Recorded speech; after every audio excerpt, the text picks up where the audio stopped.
Como o Ader bem disse, né, fã do seu trabalho, né, Junqueira, acho que vem não só revolucionando, mas impactando a vida de muitas pessoas, né? Eu vi que vocês já têm mais de 400 mil alunos nos cursos de vocês. Sua meta é impactar 1 milhão de pessoas. Eu queria ouvir um pouquinho, cara, de como que isso surgiu na sua cabeça quando era essa sementinha e hoje um pouco desse reflexo na vida de tanta gente, cara. Contar desde o começo seria uma longa história, o timer ali estourar, mas eu acho que a base é que eu fui impactado com 3 E's que mudaram muito minha vida e que com certeza são os E's que me inspiram hoje, né? Educação, emprego e empreendedorismo. Acho que essas 3 coisas mudam muito e para mim são as grandes fórmulas para impactar, né? Economia, gerar emprego, renda e principalmente automotivação, né? Nada como você se sentir importante com uma bagagem chamada conhecimento. Segundo, conseguir um trabalho que você veja propósito e ao mesmo tempo consiga ir mudando o patamar da sua vida pessoal, né? E principalmente da sua família. Legal. Empreendedorismo para você gerar, né, um impacto em inovação, todas as grandes tendências. Então, acho que essas 3 palavras eu falo que foram fundamentais, porque desde da minha vivência em escola em nível básico, lá, quando eu era bolsista e tudo mais, foi um grande conector para fazer educação como hoje a gente faz. Já lá na faculdade, por exemplo, a minha professora me chamou para dar uma aula de oratória para uma galera que estava travada lá e que queria fazer apresentação de TCC, monografia. E ali você já teve algum start? Não, ali eu descobri que era isso que eu queria fazer pro resto da vida, dar aula, ser professor, né? Educação, eu não sabia nem o que era oratória, mas ela falou, relaxa que você sabe fazer, então você, né, vai ter que só estudar como ensinar. E aí você vai aprendendo e foi naquele dia que eu tive um estalo e falei assim, ó, já sei o que eu quero fazer pro resto da vida, eu quero ter uma empresa de dia e dar aula à noite. Porque para mim o professor sempre foi aquela pessoa que aprende muito mais, porque ele tá lá interagindo, mas ele tá absorvendo também. Então, ilusão achar que, né, quem só ensina é o professor. Não, ele é uma pessoa que aprende também. Então, levei isso por muito tempo, mas o despertar para a Gama veio quando eu estava num evento nos Estados Unidos e vi uma empresa lá que fazia o que todos os empreendedores que na época eu convivia bastante reclamavam, que era a desconexão entre a faculdade, o que você estava aprendendo lá e o que o mercado está exigindo. Então, há anos-luz, assim, né? O mercado sempre está muito na frente da educação. E quando você está falando de alta escala, isso é pior ainda, né? Porque uma vez que você tem que educar 200, 300 mil pessoas, você tem que ter padrão, né? E quando você fala em padrão, né, massificação, franquia, você está falando em diminuir velocidade, em diminuir a atualização. Então sempre teve essa grande dificuldade. Eu vi uma escola lá que chamava General Assembly. Falei, pô, é isso que o Brasil precisa. Eu vou tentar ser General Manager desses caras. Fui lá, fiz uma apresentação de um dia para outro.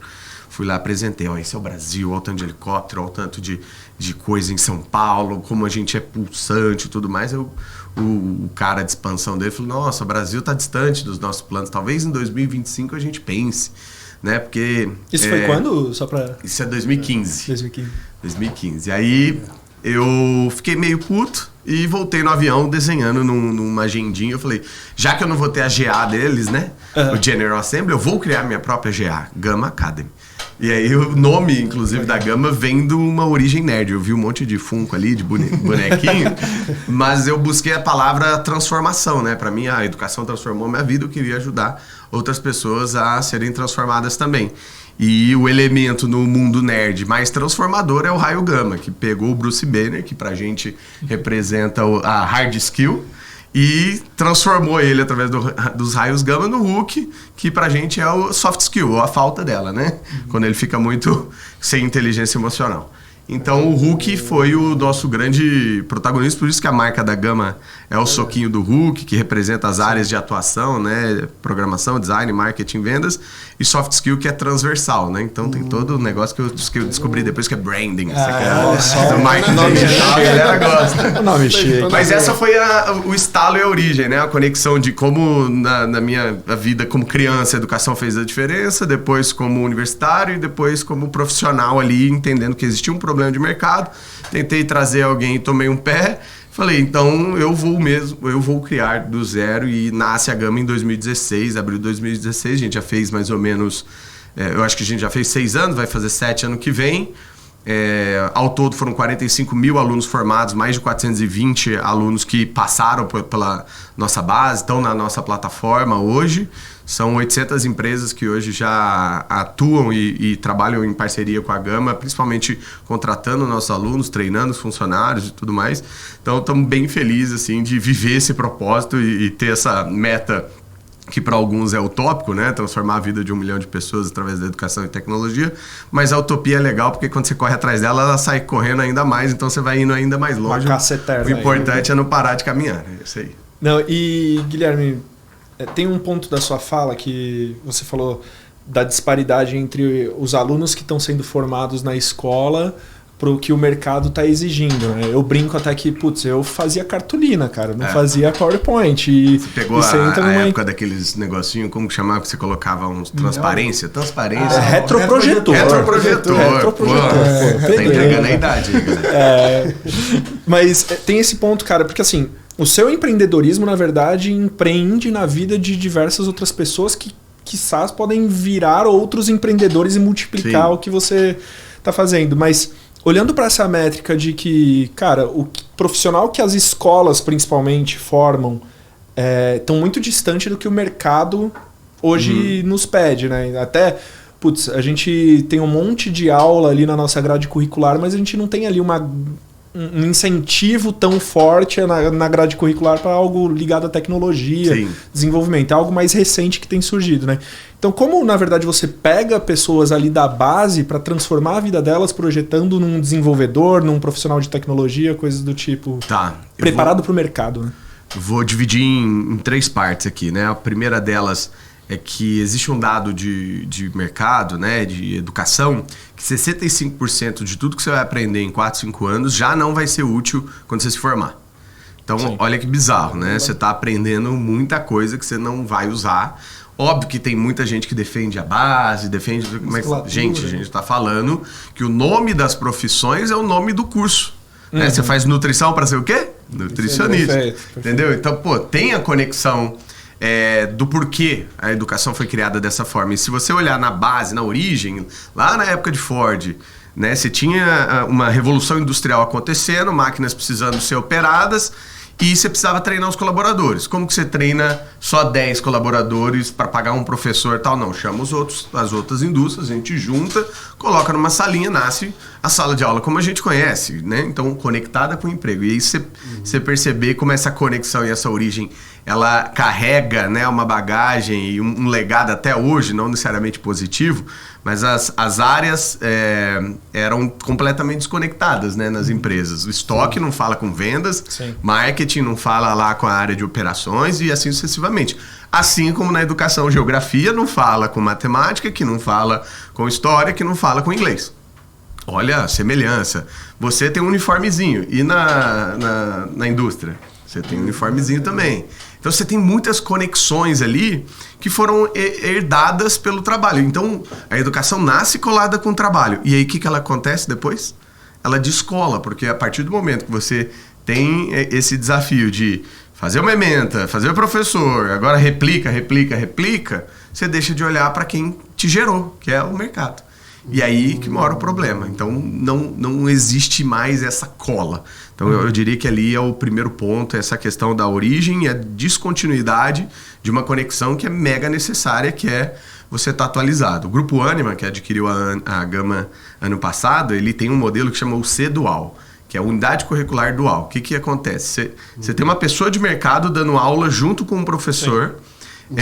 E eles criam as aulas juntos e dão as aulas juntos. Mas esse profissional de mercado, se eu estou ensinando enfermagem, quem está na sala? Uma enfermeira, que está lá no dia a dia. Então, na hora que talvez o professor viu uma matéria e ia falar de como era feito o procedimento, a enfermeira já levanta a mão e fala, não, já mudou, é outra regra, atualizando. Então, você dá esse F5 durante a sala de aula, durante o ensino, é a necessidade da educação. Mas por que isso não acontece hoje? Porque dá trabalho. E aí é muito mais fácil seguir esse modelo. E se você pegar o segundo bloco, que foi a explosão, né, pelo menos do ensino superior, nas épocas de grande acesso à a faculdade, ProUni e tudo mais, fez uma comoditização da educação e aí piorou muito a qualidade de ensino porque você teve muitos novos entrantes só baseado na oportunidade de mercado e querer ter matrícula. E isso prejudica essa conexão, mas aumenta pelo menos o acesso. Então, a gente sabe que isso é algo que impacta. E por fim, eu diria que se você pegar as filosofias das grandes universidades hoje, mais respeitadas, que são as federais, por exemplo, a gente tem um caráter da conexão com o mercado muito vilão, assim, sabe?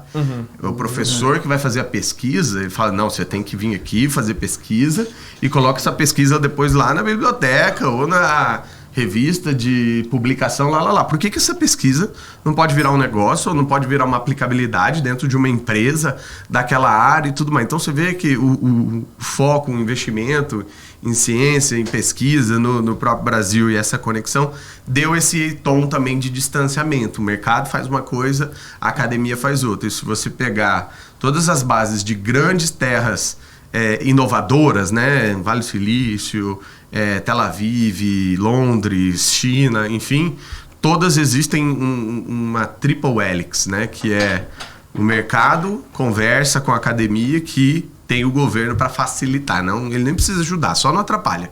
Né? Então, fica ali dentro do meio. A inovação só acontece quando essas três coisas estão caminhando junto. E, infelizmente, o mercado avançou de um jeito gigantesco, no Brasil principalmente, nos últimos 10 anos, mas a academia não. Então, acho que é um dos motivos do sucesso da Gama, depois de ter vindo outros players, concorrentes e tudo mais, para suprir essa lacuna, para não ser necessariamente um substituto, mas uma alternativa, não ser necessariamente um concorrente, mas um complemento. Então, acho que a educação em tecnologia, principalmente, ela precisa ser muito mais rápida, atualizada e entregar valor ao mesmo tempo que você está agregando valor. A gente brinca lá na Anima que o ideal seria ter um curso de formar um engenheiro em 40 anos.